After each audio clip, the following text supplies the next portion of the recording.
The NBA has seen legends rise, but some players fell into darkness. Jason Williams killed a man during a drunken display of bravado. The gun went off and hit Mr. Christophe in the chest, and it killed him instantly. And Chance Comanche lured a woman to her death in a cold, calculated plot.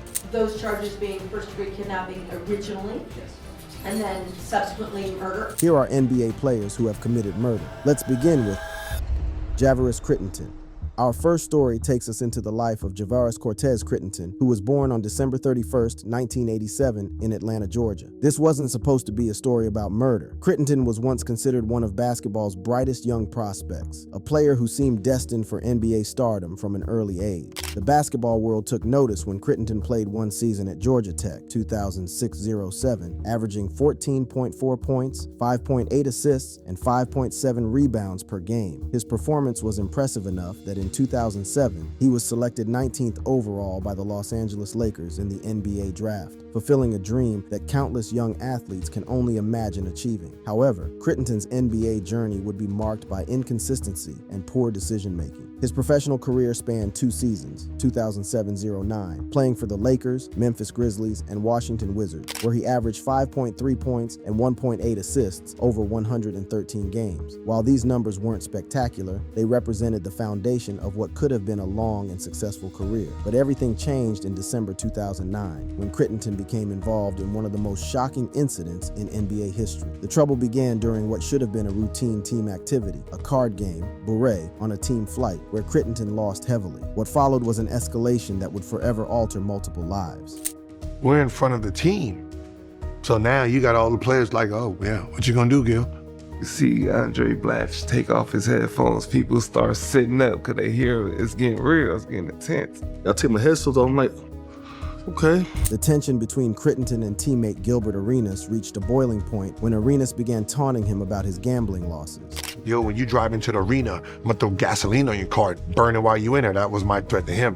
You ain't finna set my car on fire. What happened next would shock the sports world. 2 days later in the Wizards locker room, Arenas placed 4 guns in front of Crittenton's locker with a sign saying, "Pick one." Crittenton responded by brandishing his own loaded gun, cocking it, and pointing it at Arenas. While no shots were fired, the incident would have devastating consequences for both players' careers. But the most disturbing revelation would come later. Prosecutors revealed that Crittenton joined the Mansfield Gangster Crips, a West Los Angeles street gang, shortly after being drafted by the Lakers in 2007. This decision was reportedly motivated by a need for protection, given the lucrative $2.6 million contract he signed. The tragic culmination of Crittenton's downward spiral came on August 19, 2011 in Atlanta, when 22-year-old Julian Jones, a mother of 4, was fatally shot in a drive-by shooting. Crittenton was identified as the trigger man, with his cousin Douglas Gamble driving a rented black Chevrolet Tahoe hybrid. The circumstances surrounding the shooting were particularly heartbreaking. Jones was walking with 2 men, including 18-year-old Trontavious Stevens, when shots were fired from the vehicle. Jones was hit in the hip and died during surgery. Most tragically, authorities determined that Jones was not the intended target. Crittenton was allegedly aiming at one of the men, believed to be involved in a robbery of Crittenton in April 2011, where he lost $55,000 worth of jewelry. Crittenton was arrested by the FBI on August 29th at John Wayne Airport in California, while preparing to board a flight to Atlanta. On April 29th, 2015, as jury selection concluded for his murder trial, Crittenton unexpectedly pleaded guilty to voluntary manslaughter with a weapon and aggravated assault with a firearm. He was sentenced to 23 years in prison and 17 years of probation. Gilbert Arenas, reflecting on his former teammate's fate, provided insight into their relationship and the tragedy that followed.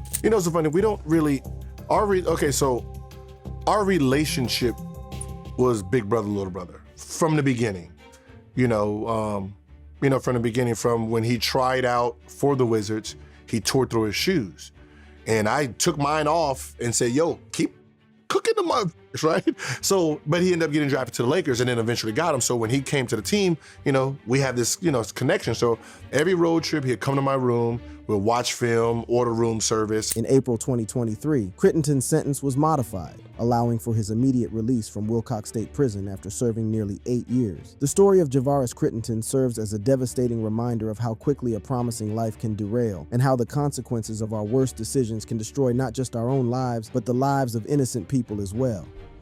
Jason Williams, The story of Jason Williams, born on February 22, 1968, in Ritter, South Carolina, is a tale of how a split-second accident can spiral into a years-long nightmare when panic and poor decisions take control. Williams wasn't a killer by intent, but his actions after a tragic accident would haunt him for the rest of his life. Williams came from a troubled background, witnessing his father shoot 3 people during his childhood, none fatally, and lost 2 sisters to AIDS-related complications, and a third to a murder-suicide by her husband. Despite these early tragedies, Williams found success on the basketball court, excelling at St. John's University and being selected 21st overall by the Phoenix Suns in the 1990 NBA draft. However, his career was cut short in 1999 due to a severe leg injury, leading to his retirement in 2000. Stephon Marbury, leading to his retirement in 2000. After retiring with significant wealth, Williams struggled to find purpose.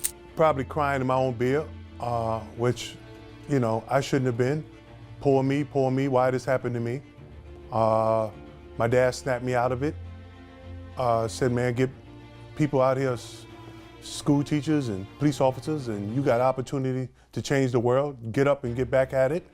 And I signed a contract with NBC to do the games. Williams found new life as a broadcaster, signing a contract with NBC to do NBA games, working on pre-game, post-game, and halftime shows. But this second career would be cut short by the events of February 14th, 2002. So February 14th, 2002. You were working with some kids, I guess, like a young team. Yeah, working with a team earlier in the day, but remember I had kids, and then my kids that I adopted had kids. So I had my grandchildren. The night that would change everything began innocently enough. Williams had taken his grandchildren and some young players to a Harlem Globetrotter basketball game. After the game, some players expressed interest in seeing Williams' mansion, leading to a fateful decision to invite them over. They came back, we met at a restaurant, and at the restaurant, the owner of the restaurant called a limousine to take some of those players back to my home. Mr. Christophe came in, had dinner with us, had a good time, and then he drove us. I drove my car home, and then he followed us in the limousine. It was the first night I ever met Mr. Christophe. Costas Gus Christophe, a 55-year-old limousine driver, was hired to transport the group to Williams' 65-acre estate in Alexandria Township, New Jersey. What happened next would forever change multiple lives. Okay, so your kids and grandkids and Mr. Christophe were all at your house, and you started showing them your gun collection. I started showing, I had some other players in the house too, and I went to my bedroom and I had my shotguns for my skeet machine in there, and there was a bullet still in one of the shotguns from shooting skeet earlier in the day. I take responsibility. I'm not gonna say somebody did that, and that. I'm supposed to look down the barrel. I was showing people guns. Here goes a gun. Here, look at this one. You know, this coach gave me this. This is beautiful. This. And when I went to snap the gun closed to hand it, I didn't even know that Mr. Christophe was in the house there. The moment that would haunt Williams for the rest of his life came next. The gun went off and hit Mr. Christophe in the chest, and it killed him instantly. I then jumped, ran out the house, jumped into the swimming pool, came back up, and we called 911 instantly after it happened, but I just panicked. I did a cowardly act of not staying there after an accident and taking it. What turned a tragic accident into a criminal case was Williams' panicked response. Instead of immediately calling for help and telling the truth, Williams and others present attempted to stage the scene. They allegedly wiped down the shotgun, placed it in Christophe's hands to stage a suicide, and Williams stripped off his clothes and jumped into a pool to wash off blood. He also allegedly pressured witnesses to lie to police, claiming Christophe had shot himself while the group was elsewhere in the house. Like, how did you try to cover it up? I went and jumped in the swimming pool and then stood there when the police were coming. We were trying to come up with a story instead of just telling the truth of what happened, just in shock. And when the police come, it was obviously that I was reckless, and that's what I went to jail for. The legal proceedings that followed were complex and lengthy. Williams surrendered to police on February 25, 2002, and was charged. with manslaughter facing up to 15 years in prison. In 2004, after a 3-month trial, he was acquitted of the most serious charge, aggravated manslaughter, but convicted on 4 counts related to the cover-up: tampering with a witness, tampering with evidence, fabricating evidence, and hindering apprehension. Crucially, the jury could not reach a verdict on reckless manslaughter, leading to a mistrial on that charge. This hung jury on the manslaughter charge became a crucial point in the case's resolution. After years of delays, Williams pleaded guilty to aggravated assault in January 2010, under a plea deal that replaced the reckless manslaughter charge. It will be a 5-year term in state prison. A 5-year prison term for former NBA star Jason Williams. He'll be eligible for parole after 18 months. The impact on Christophe's family was profound and lasting. My brother is dead, and Jason Williams will be eligible for parole in only 18 short months. I believe that Jason Williams is a danger to society and should not be walking the streets. This is evidenced not only by my brother Gus's murder, but by him driving recklessly while intoxicated, causing barroom brawls, and his attempted suicide. Williams served 27 months in prison, including 18 months for the shooting, and an additional 8 months for a separate DUI charge from January 2010. He was released in April 2012. Williams has spent years reflecting on that tragic night and its aftermath. I caused a lot of pain in that situation. I know you want to stay here at this situation and go by it detail for detail. I was reckless. I'm sorry. I take full responsibility to that. I pay my debt to society, and there's not a day that goes by where I don't think that I did enough. The case of Jason Williams demonstrates how a moment of carelessness can destroy multiple lives, and how the panic-driven decision to cover up an accident can transform a tragedy into a crime. While Williams didn't intentionally kill Kostas Christofi, his reckless handling of a firearm and subsequent cover-up attempts resulted in a man's death and years of legal consequences that continue to define his legacy. Chance Comanche. Perhaps no case in our examination is more chilling than that of Chance Comanche, born in 1996 in Los Angeles, California. Unlike the other stories we've told, this wasn't an accident, a crime of passion, or even a moment of poor judgment. This was a premeditated murder, planned with cold calculation and executed with shocking brutality. At the time of the incident in December 2023, he was with the Stockton Kings, the Sacramento Kings G League affiliate. What happened next would shock the basketball world and demonstrate how a person's public persona can hide the darkest of intentions. The victim was Morena Rogers, a 23-year-old medical assistant from Linwood, Washington. Rogers was in Las Vegas for what should have been a fun vacation with friends, but instead became the target of a meticulously planned murder. The planning for this heinous crime began well before the actual murder. Court documents and police reports reveal that Comanche and his ex-girlfriend Sakari Harnden, 19, began planning Rogers' murder as early as December 1st, 2023, through text messages on the Telegram app. The motive for this calculated murder stemmed from conflicts between Harnden and Rogers. Harnden, who was also a sex worker, had issues with Rogers, reportedly stemming from a dispute over a Rolex watch and allegations that Rogers had told others Harnden was a police informant in a separate California murder case involving Harden's boyfriend. Comanche initially attempted to hire someone to kill Rogers, offering $3,000, and shared details such as Rogers' full name, social security number, and Instagram page. The chilling details of their planning were preserved in text messages that would later serve as evidence in their prosecution. Text messages included graphic details, with Comanche writing on December 4th, "If you get a nice little thick piece of rope or some sturdy, I can do it from the back seat," like how killers do it in the movies, and suggesting,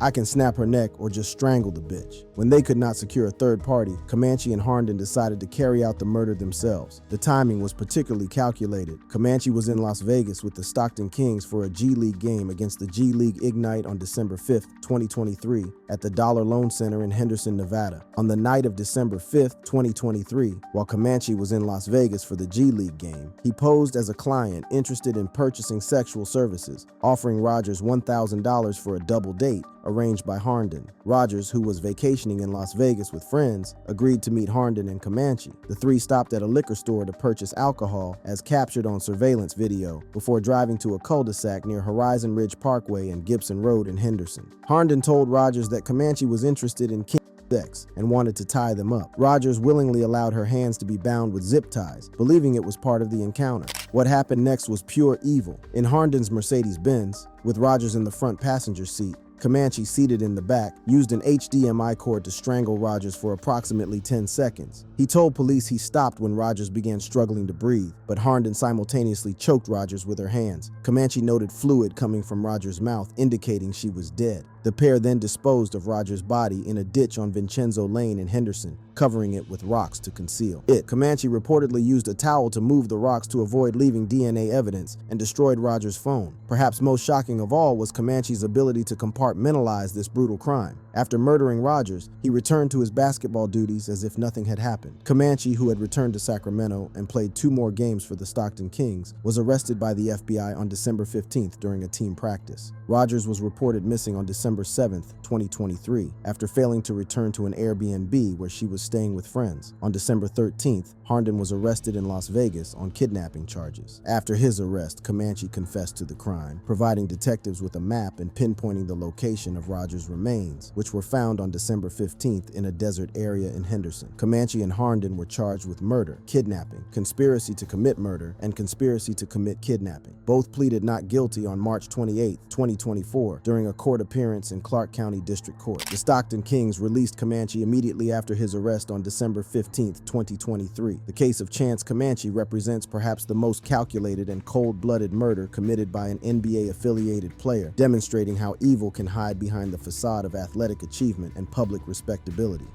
Keith Appling.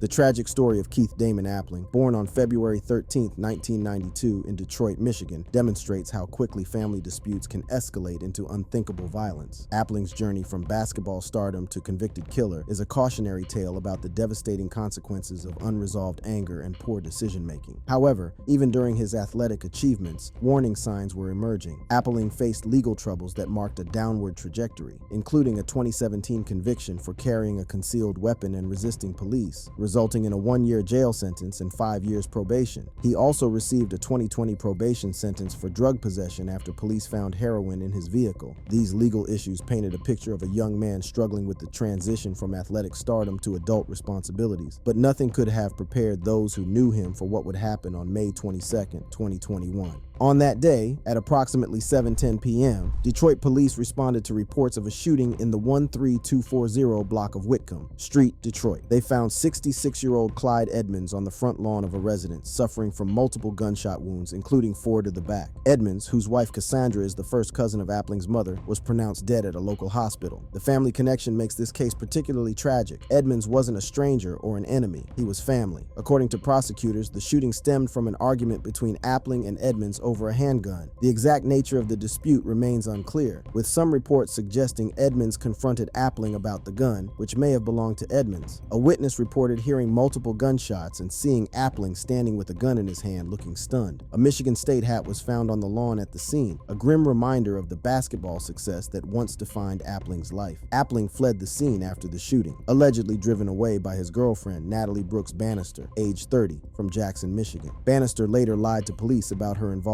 leading to charges against her. Appling was arrested the following day, May 24, 2021, in Chelsea, Michigan, approximately 57 miles west of Detroit, without incident. On June 7, 2021, the Wayne County Prosecutor's Office charged Appling with first-degree murder, felon in possession of a firearm, and 2 counts of felony firearm in connection with Edmonds' death. Natalie Bannister was charged with 1 count of accessory after the fact and 1 count of lying to a peace officer for driving Appling from the scene and providing false information to investigators. During the preliminary examination, disturbing details emerged about the shooting. Testimony from Edmonds' wife, Cassandra, revealed that Appling had visited their home shortly before the shooting and was seen heading toward the back of the residence. Edmonds' stepson, Timothy Williams, testified that he heard gunshots, found his stepfather wounded, and wrestled a gun, identified as belonging to Edmonds, away from Appling. Williams noted that Appling apologized and expressed affection before fleeing. On February 13, 2023, the day his trial was set to begin in Wayne County Circuit Court, Appling pleaded guilty to 1 count of second-degree murder and 1 count of felony firearm. 2 additional weapons charges were dismissed as part of the plea agreement. The agreement stipulated a sentence of 18 to 40 years in prison for the murder charge and a consecutive 2-year term for the firearm charge. On March 3, 2023, Appling was sentenced to 18 to 40 years in the Michigan Department of Corrections for second-degree murder, with an additional 2 years for the felony firearm charge to be served consecutively. Natalie Bannister pleaded guilty in July 2022 to lying to a peace officer and was sentenced to 18 months probation. Wayne County Prosecutor Kim Worthy commented in 2021 on Appling's downward spiral, noting that many, including MSU basketball coach Tom Izzo, had attempted to help him regain stability. Worthy described the case as tragic, given Appling's talent and potential.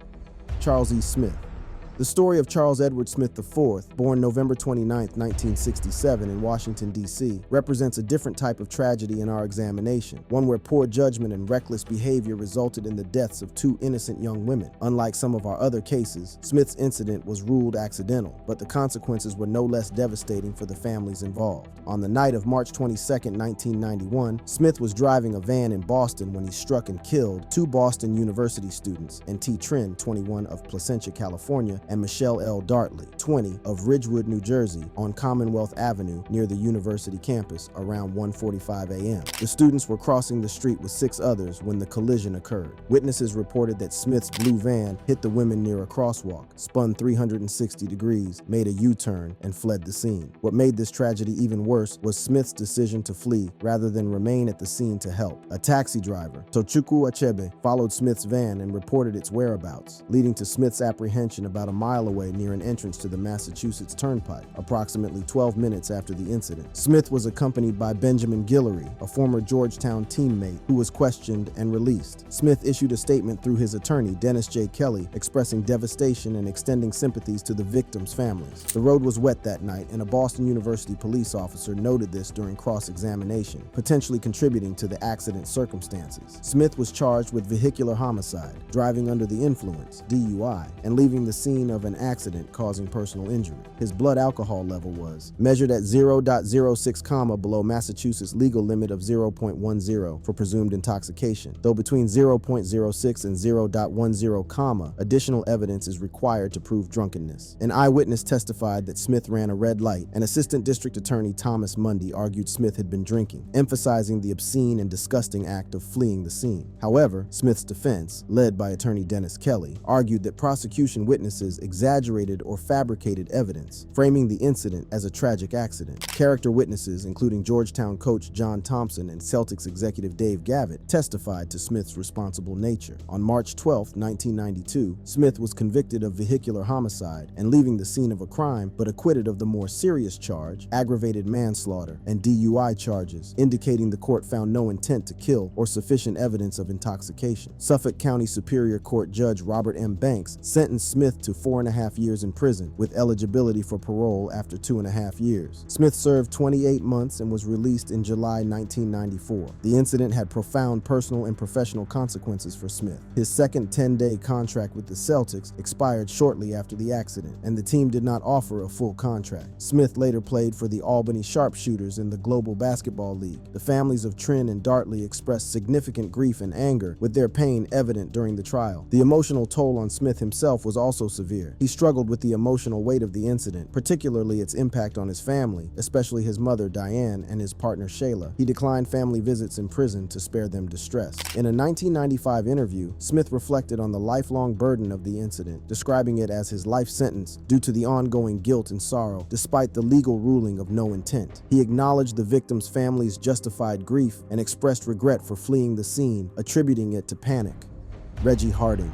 The story of Reginald Hezariah Harding, born on May 4, 1942, in Detroit, Michigan, is one of basketball's most tragic tales of wasted potential and unchecked violence. While Harding himself was never convicted of murder, his life was marked by accusations of serious crimes, and his own violent death serves as a stark reminder of how a life of violence often comes full circle. Harding's physical presence was evident early on, standing at 6'11" as a high school freshman and reaching 7'0" by adulthood. He dominated the basketball courts of Detroit's Eastern High School, later Martin Luther King High School. He led Eastern to 3 consecutive city championships from 1959 to 1961, earning a reputation as one of the most promising big men in the country. Despite his on-court talent, Harding's career was marred by off-court issues, including a season-long NBA suspension in 1965-66 due to repeated legal and behavioral problems. The most serious accusation against Harding involved the alleged rape of Florence Ballard, a future member of the Supremes, in 1960 when both were teenagers in Detroit. According to multiple sources, including Ballard's bandmate Mary Wilson, Harding offered Ballard a ride home from a sock hop at the Greystone Ballroom, but instead took her to an empty lot and raped her at knife point. Ballard, then 17, reportedly fell into a deep depression following the assault, which contributed to her later struggles with alcoholism and mental health. Harding was never charged or convicted for this alleged crime. During his NBA tenure, Harding's behavior grew increasingly erratic. He was arrested 11 times, often for minor offenses, and was rumored to carry a pistol pistol in his gym bag. He reportedly threatened teammates, including pulling a gun on Detroit Pistons teammate Jimmy Rale, and during his ABA stint, threatening to shoot Indiana Pacers general manager Mike Storin during a television interview. In 1969, Harding was sentenced to 2.5 years in Southern Michigan prison for a concealed weapons charge. He reportedly overcame a heroin addiction during his incarceration and attempted an NBA comeback upon his release in June 1971, but no team was willing to take a chance on him due to his history. The violent end to Harding's troubled life came on September 1st, 1972, when he was shot twice in the head by Carl Scott in Detroit following an argument on a street corner. He was taken to Detroit General Hospital, where he died the next day at age 30. The shooting occurred just 2 weeks after the murder of Harding's biological mother, Lily Mae Thomas, who was killed by her husband. Harding's death was widely reported as a tragic end to a life plagued by poor decisions and criminal associations, but no evidence suggests it was directly related to any specific crime he committed. Instead, it was likely a result of his continued involvement in Detroit's dangerous street life, possibly involving drugs or robbery. While Reggie Harding was never convicted of murder, his story belongs in any discussion of NBA-related violence because of the serious allegations against him and the violent nature of his own death. His life serves as a cautionary tale about how unchecked behavior, institutional failures, and a lack of proper support systems can lead to tragic outcomes for everyone involved. If you enjoyed this video, click any of the cards on your screen to explore more similar content.